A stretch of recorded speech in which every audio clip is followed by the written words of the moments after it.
Hi ಗೆಳೆಯರೆ, ಬೆಂಗಳೂರು ಮತ್ತು ಚೆನ್ನೈ ನಮ್ಮ ದೇಶದ ಎರಡು ಪ್ರಮುಖ ನಗರಗಳು. ಇಲ್ಲಿ ತುಂಬಾ ಕಾಂಪಿಟೇಷನ್ ಈಗ ಬೆಳೀತಾ ಇದೆ ಮತ್ತು ತುಂಬ ಜನ ಕಂಪೇರ್ ಮಾಡಿ ಅಂತ ನನ್ನ ಕಮೆಂಟ್ನಲ್ಲಿ ಕೇಳ್ತಾಯಿದ್ರು. ಬೆಂಗಳೂರು ಸಿಟಿ ಬೆಸ್ಟ್ನಾ ಅಥವಾ ಚೆನ್ನೈ ಸಿಟಿ ಬೆಸ್ಟಾ? ಬನ್ನಿ ಇದರ ಮೇಲೆ ಒಂದು ಅವಲೋಕನ ಮಾಡಿದ್ದೀನಿ. ವಿಡಿಯೋನ ಸ್ಟಾರ್ಟ್ ಮಾಡೋಣ. ಸೊ ಈ ಎರಡು ಸಿಟಿಗಳ ಕಂಪೇರಿಸನ್ನು ನಾನು 10 ಪಾಯಿಂಟ್ನಲ್ಲಿ ಡಿವೈಡ್ ಮಾಡಿದ್ದೀನಿ. ಅದು ಮೊದಲನೇದು ಯಾವುದಂದರೆ ಭೂಗೋಳ ಮತ್ತು ಹವಾಮಾನ. ಸೊ ಭೂಗೋಳ ಮತ್ತು ಹವಾಮಾನ ನೋಡೋಣ ಎರಡು ಸಿಟಿಯದು. ಸೊ ಮೊದಲನೇದು ಬೆಂಗಳೂರು ನಮ್ಮ ಕರ್ನಾಟಕ ರಾಜ್ಯದ ರಾಜಧಾನಿಯಾಗಿದೆ. ಇದು ಡೆಕ್ಕನ್ ಪ್ರಸ್ಥಭೂಮಿಯಲ್ಲಿದೆ. ಇದು ವರ್ಷವಿಡೀ ಮಧ್ಯಮ ಮತ್ತು ಒಂದು ತಂಪಾದ ವಾತಾವರಣದೊಂದಿಗೆ ಸಖತ್ತಾಗಿರೋ ವೆದರು ಈ ಸಿಟಿ ಹೊಂದಿದೆ. ನೆಕ್ಸ್ಟು ಚೆನ್ನೈ. ಇದು ತಮಿಳುನಾಡಿನ ರಾಜಧಾನಿ ಮತ್ತು ಇದು ಕರಾವಳಿ ಪ್ರದೇಶದಲ್ಲಿ ಬರುತ್ತದೆ. ಇಲ್ಲಿ ಉಷ್ಣವಲಯದ ಹವಾಮಾನ ತುಂಬಾ ಇದೆ ಮತ್ತು ಹೆಚ್ಚಿನ ಆರ್ದ್ರತೆ ಮತ್ತು ಬೇಸಿಗೆ ತುಂಬಾ ಇರುತ್ತದೆ ಇಲ್ಲಿ. ಸೊ ಎರಡನೇದು ಆರ್ಥಿಕತೆ ಮತ್ತು ಕೈಗಾರಿಕೆ. ಬೆಂಗಳೂರು ಭಾರತದ ಸಿಲಿಕಾನ್ ವ್ಯಾಲಿ ಎಂದು ಕರೆಯುತ್ತಾರೆ ಇದನ್ನು. ಇದು IT ಮತ್ತು ಸಾಫ್ಟ್ವೇರ್ಗಳ ಕೇಂದ್ರವಾಗಿದೆ ಮತ್ತು ಪ್ರಮುಖ ಕಂಪನಿಗಳಾದ ಇನ್ಫೋಸಿಸ್, ವಿಪ್ರೋ ಮತ್ತು ಫ್ಲಿಪ್ಕಾರ್ಟ್ಗಳಂತಹ ಹಲವಾರು ಕಂಪನಿಗಳು ಇಲ್ಲಿ ನೆಲೆಗೊಂಡಿವೆ. ಇಲ್ಲಿ ಏರೋಸ್ಪೇಸ್ ಮತ್ತು ಜೈವಿಕ ತಂತ್ರಜ್ಞಾನ ಉದ್ಯಮವನ್ನು ಸಹ ಈ ಸಿಟಿ ಹೊಂದಿದೆ. ನೆಕ್ಸ್ಟು ಚೆನ್ನೈ ಪ್ರಮುಖ ಆಟೋಮೊಬೈಲ್ ಸೆಕ್ಟರ್ ಆಗಿ ಬೆಳೆದಿದೆ ಮತ್ತು ಇದು ಒಂದು ಉತ್ಪಾದನಾ ಕೇಂದ್ರವೂ ಆಗಿದೆ. ಇದನ್ನು ಸಾಮಾನ್ಯವಾಗಿ ಭಾರತದ ಡೆಟ್ರಾಯಿಟ್ ಎಂದು ಕರೆಯುತ್ತಾರೆ. ಇದು IT, ಚಲನಚಿತ್ರ ಮತ್ತು ನಿರ್ಮಾಣ ಹಾಗೂ ಬಂದರುಗಳಿಗೆ ತುಂಬಾ ಹೆಸರುವಾಸಿಯಾಗಿದೆ. ಮೂರನೇ ಪಾಯಿಂಟು ಜೀವನ ಮತ್ತು ವೆಚ್ಚ. ಬೆಂಗಳೂರಿನಲ್ಲಿ ಸಾಮಾನ್ಯವಾಗಿ ವೈಟ್ಫೀಲ್ಡ್ ಮತ್ತು ಕೋರಮಂಗಲದಂಥ IT ಹಬ್ಗಳಲ್ಲಿ ಬಾಡಿಗೆ ವಿಶೇಷವಾಗಿ ಸಾಮಾನ್ಯವಾಗಿ ತುಂಬಾ ಇಲ್ಲಿ ದುಬಾರಿ. ನೀವು ಇಲೆಕ್ಟ್ರಾನಿಕ್ ಸಿಟಿ ಹತ್ರ ಯಾವಾಗ ಹೋಗ್ತೀರಾ ಇನ್ನೂ ತುಂಬಾ ಕಾಸ್ಟ್ಲಿ ಸಿಗುತ್ತದೆ ಇಲ್ಲಿ.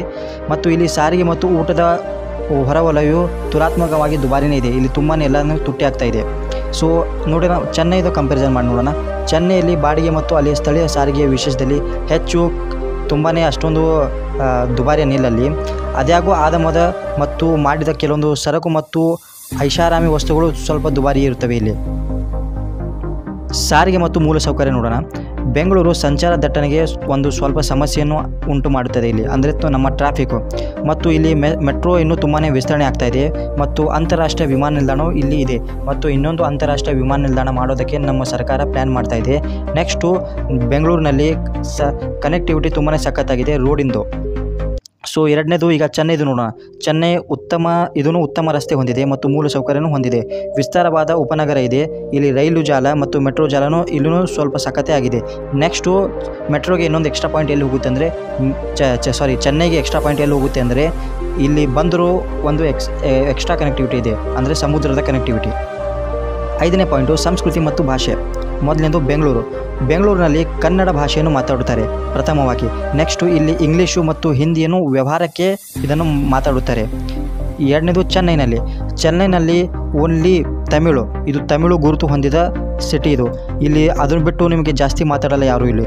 ಈ ಸ್ವಲ್ಪ ಇಂಗ್ಲೀಷು ವ್ಯವಹಾರಕ್ಕೆ ಬಳಸುತ್ತಾರೆ, ಅದನ್ನು ಬಿಟ್ಟು ಯಾವುದೇ ಭಾಷೆಯನ್ನು ಇಲ್ಲಿ ಜಾಸ್ತಿ ಮಾತಾಡಲ್ಲ. 6ನೇ ಪಾಯಿಂಟು ಶಿಕ್ಷಣ ಮತ್ತು ಆರೋಗ್ಯ.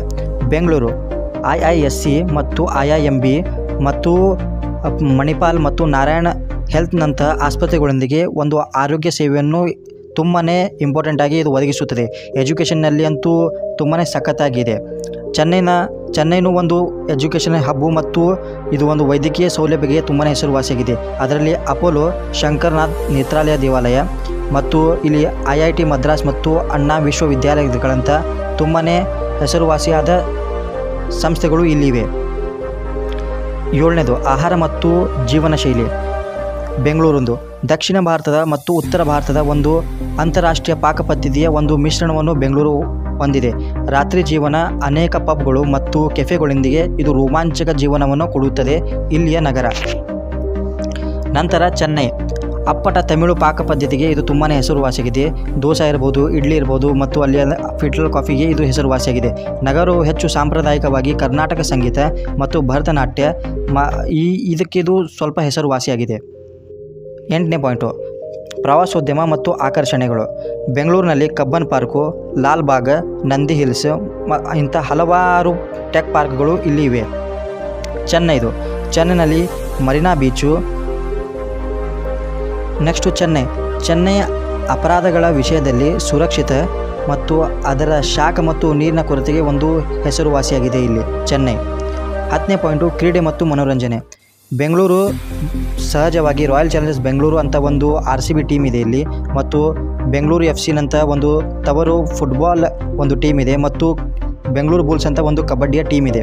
ನೆಕ್ಸ್ಟು ಚೆನ್ನೈ ಸೂಪರ್ ಕಿಂಗ್ಸ್ ಅಂದರೆ ಒಂದು CSK, ಇದು ಒಂದು ಕ್ರಿಕೆಟ್ ಟೀಮು, ಮತ್ತು ಇಲ್ಲಿ ಒಂದು ಕಬಡ್ಡಿ ಟೀಮು ಇದೆ ಇದರದ್ದು ಚೆನ್ನೈದು, ಮತ್ತು ಒಂದು ಫುಟ್ಬಾಲ್ ಟೀಮು ಇದೆ. ತೀರ್ಪು ಈಗ ಈ 10 ಪಾಯಿಂಟನ್ನು ನಾನು ನಿಮಗೆ ಹೇಳಿದ್ದೀನಿ. ಈಗ ಇಂಪಾರ್ಟೆಂಟು ಯಾವ ಸಿಟಿ ಬೆಸ್ಟ್ ಅಂತ ಈಗ ಕಂಪೇರ್ ಮಾಡಿದರೆ, TK ವೃತ್ತಿಪರವು, ಸ್ಮಾರ್ಟ್ ಅಪ್ಗಳು ಮತ್ತು ತಂಪಾದ ವಾತಾವರಣದ ಒಂದು ರೋಮಾಂಚಕ ರಾತ್ರಿಯನ್ನು ಆನಂದಿಸುವವರಿಗೆ ಬೆಂಗಳೂರು ತುಂಬಾ ಇಂಪಾರ್ಟೆಂಟ್ ಆದ ನಗರ.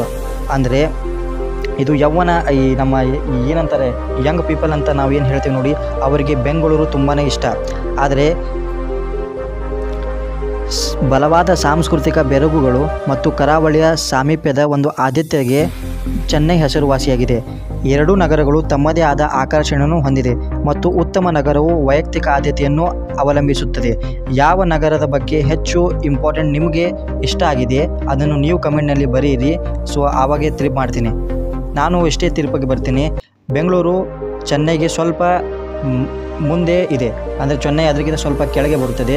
ಯಾಕಂದರೆ ಟೆಕ್ನಾಲಜಿಯಲ್ಲಿ ತುಂಬಾ ಬೆಂಗಳೂರು ಇಂಪಾರ್ಟೆಂಟ್ ಇದೆ. ಸೊ ಮತ್ತು ಇದರ ವೆದರ್ಗೆ ಇದಕ್ಕೆ ಒಂದು ಎಕ್ಸ್ಟ್ರಾ ಪಾಯಿಂಟ್ ಕೊಡ್ತಾ ಇದ್ದೀನಿ. ಸೊ ಇದೇ ಒಂದು ಕಾರಣ. So thank you for watching this video. ಈ ವಿಡಿಯೋ ನಿಮಗೆ ಇಷ್ಟ ಆದರೆ ಪ್ಲೀಸ್ ನನ್ನ ಚಾನಲ್ ಸಬ್ಸ್ಕ್ರೈಬ್ ಮಾಡಿ, ಮತ್ತು ಲೈಕ್ ಮಾಡಿ, ಮತ್ತು ಶೇರ್ ಮಾಡಿ. ಸ್ನೇಹಿತರೆ, ಕನ್ನಡದ ಕಂಟೆಂಟನ್ನು ಯೂಟ್ಯೂಬ್ ಜಾಸ್ತಿ ಸಪೋರ್ಟ್ ಮಾಡಲ್ಲ. ಸೊ ಅದಕ್ಕೋಸ್ಕರ ನಾನು ನಿಮ್ಮ ಹತ್ರ ರಿಕ್ವೆಸ್ಟ್ ಮಾಡ್ತಾ ಇದ್ದೀನಿ, ಪ್ಲೀಸ್ ನನ್ನ ಚಾನಲ್ನ ಸಬ್ಸ್ಕ್ರೈಬ್ ಮಾಡಿ. So thank you for watching this video. Good by.